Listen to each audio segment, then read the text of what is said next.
Bienvenue si vous nous rejoignez sur BFM d'ici pour votre émission. Comme chaque jour, c'est votre emploi chaque mercredi.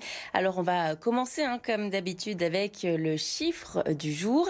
Et aujourd'hui, c'est plus de 158%. Ce n'est pas un secret puisque l'emploi a souffert de la crise sanitaire, mais certains s'en sortent un peu mieux que d'autres, à l'instar du département des Alpes-de-Haute-Provence qui sont en troisième place du podium des départements les moins impactés, avec une progression de l'emploi donc de plus 2,58% entre le quatrième trimestre 2019 et le deuxième trimestre 2021. Le département se retrouve tout juste derrière celui de la Savoie ou encore de la Lozère. Avec nous ce soir pour parler emploi, c'est Gilles Ponce. Bonsoir, merci d'être avec nous. Vous êtes donc le directeur de Cap Emploi dans la Haute-Provence. Alors c'est un organisme de soutien, d'accompagnement, notamment pour les personnes handicapées. Et quel constat est-ce que vous pouvez faire aujourd'hui sur le territoire ?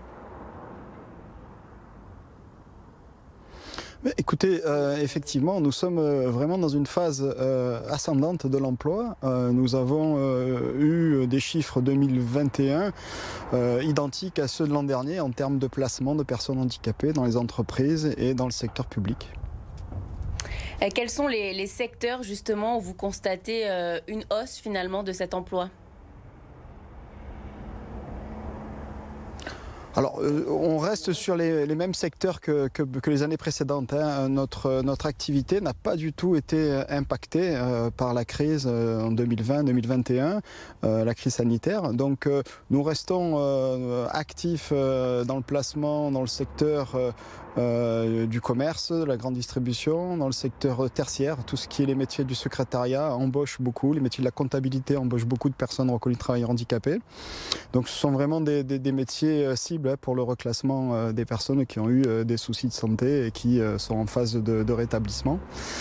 Ensuite, nous avons par contre des secteurs où les employeurs nous sollicitent et nous manquons de main-d'œuvre. Donc le secteur industriel, de la production, agroalimentaire, que ce soit aussi le secteur du bâtiment, mais nous ne sommes pas trop des organismes pourvoyeurs de main-d'œuvre dans le bâtiment. Ce sont plutôt des personnes qui sortent du bâtiment avec des problèmes de santé.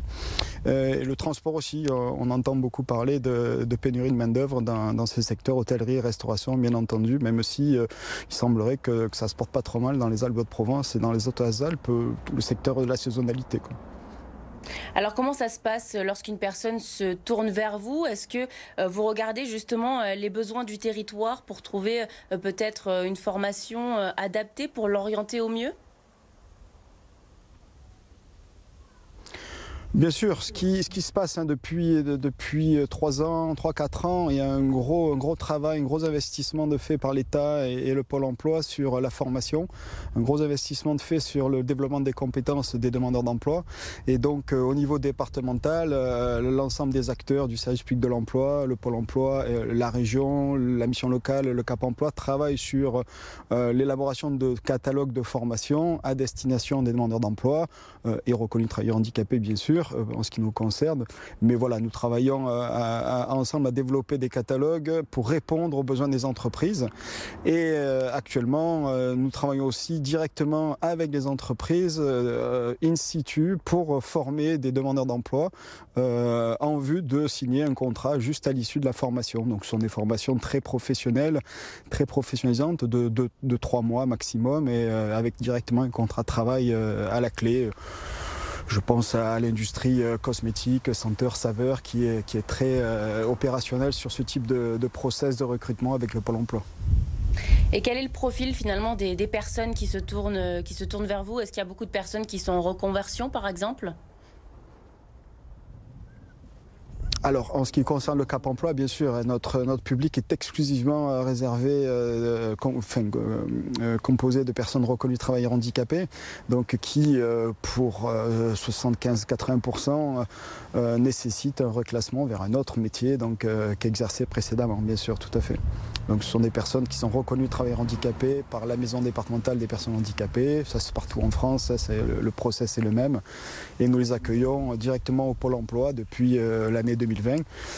Nous faisons avec le Pôle emploi un travail de complémentarité et nous développons une offre de services intégrée en vue d'une prise en charge inclusive des personnes handicapées au sein des services publics de l'État et du droit commun.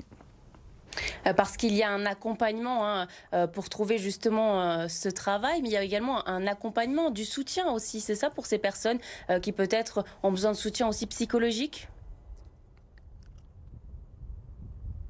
Alors, pour certaines personnes, effectivement, nous avons des partenaires spécialisés par handicap, donc le soutien psychologique fait partie des prestations possibles.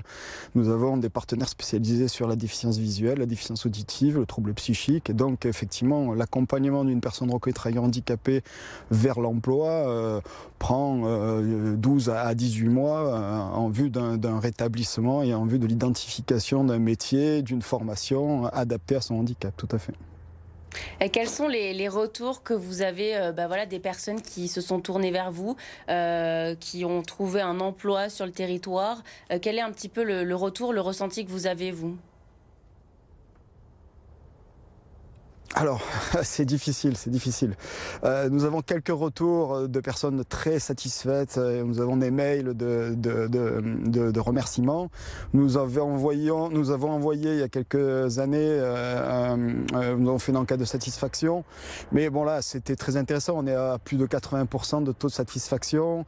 Avec le Pôle emploi qui a une procédure aussi très rigoureuse sur l'indice de satisfaction des demandeurs d'emploi, tout confondu. Pour les personnes reconnues travailleurs handicapés, je crois qu'on est à plus de 85% de satisfaction. Maintenant, il n'en demeure pas moins que l'emploi des personnes handicapées reste très difficile et le nombre de personnes qui sont en difficulté est important. Dans les Alpes-de-Haute-Provence, on est à peu près à 1600 personnes reconnues travailleurs handicapés inscrits au Pôle emploi en recherche d'emploi. Donc il faut des moyens pour développer l'accompagnement. Et quel est le lien que à leurs besoins. Quel est le lien que vous avez avec les employeurs? Parce qu'il faut également les accompagner, ces employeurs. Tout à fait. Quand un employeur recrute une personne qui travaille handicapée, pour 80% des situations, il ne nécessite pas d'aménagement de poste. Pour les 20% restants, effectivement, nous sommes spécialisés dans l'aménagement et l'adaptation des situations de travail au handicap. Et donc, nous accompagnons les chefs d'entreprise, les artisans, puisque dans les Alpes-de-Provence, c'est majorité constituée d'artisans et de petites entreprises, pour aménager les situations de travail. Donc, prise en charge par l'AGFIP en ce qui concerne les artisans et le secteur privé, prise en charge par le FIPHFP en ce qui concerne le secteur public, qui recrute aussi pas mal de personnes reconnues travailleurs handicapés. Gilles Ponce, il nous reste quelques secondes. Quels sont les objectifs là, pour les prochains mois? Avec le monde économique. Depuis c'est 20 ans que je travaille sur l'accompagnement des personnes handicapées vers l'emploi et donc ça a toujours été développer au maximum l'emploi des personnes handicapées. Donc là, nous sommes sur des objectifs de 800 personnes qui sortiraient de l'inscription du statut de demandeur d'emploi. Donc vous voyez qu'on est en étroite collaboration avec le Pôle emploi sur cet objectif et c'est l'objectif annuel que l'on s'est fixé. Merci beaucoup. Sans parler des entrées en formation, sans parler des entrées en prestations et des bilans de compétences ou des bilans médicaux qu'on peut réaliser. Merci beaucoup en tout cas à Gilles Ponce d'avoir été avec nous ce soir. Et c'est déjà la fin de cette émission consacrée à C'est votre emploi. Rendez-vous à présent la semaine prochaine pour un nouveau numéro.